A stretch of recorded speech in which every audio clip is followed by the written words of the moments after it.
Yeah, I think that fundraising is always one of those tough things when you talk about.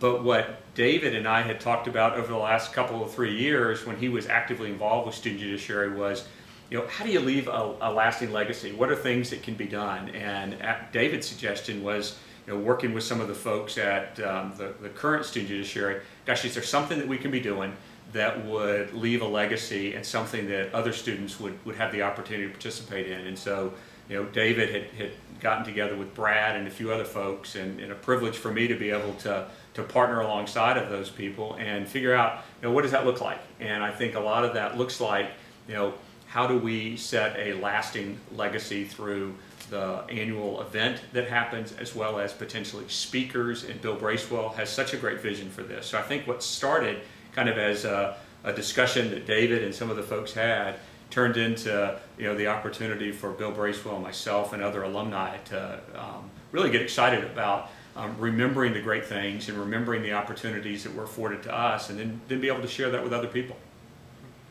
Yeah, and going off that, I think having been on judiciary for 3 years while I was at Georgia and on the executive council 2 of those years, you kind of get a good idea of what an organization's about, and you start comparing it to how other organizations are work, and it's clear that judiciary has a huge part in every student at Georgia's impact on their 4 years at Georgia. But what I thought judiciary was really missing was the alumni connection.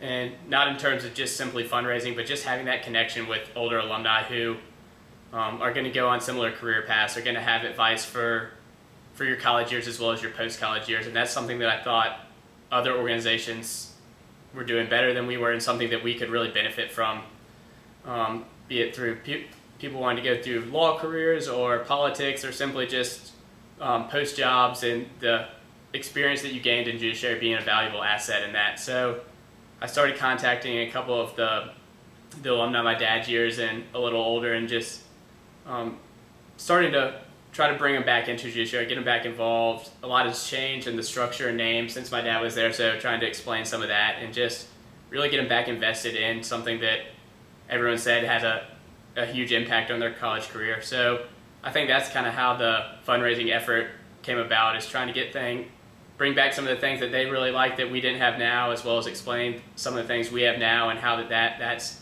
helping us reach some of the same goals and different goals as well. Yeah, we had a great time because hearing from David and being there, sharing with as a group, and Jenny Oliver, who again was just such an important part, and so sad about the fact that she's not with us, but excited about having a legacy that will live on in her name. But Jenny was terrific about bringing myself and a couple of other folks, that we're all in student judiciary together. One of them's executive down in Middle Georgia. Another one is a new appeals court judge here in Atlanta. So we all came together once or twice a year and gathered with Jenny, and we thought, gosh, what a great thing if that's on a bigger basis. And then how can we all share that back and that same sense of camaraderie? So I think what David is saying is just terrific. And at the stage of career and life that I'm at, those are the types of things that you really look forward to.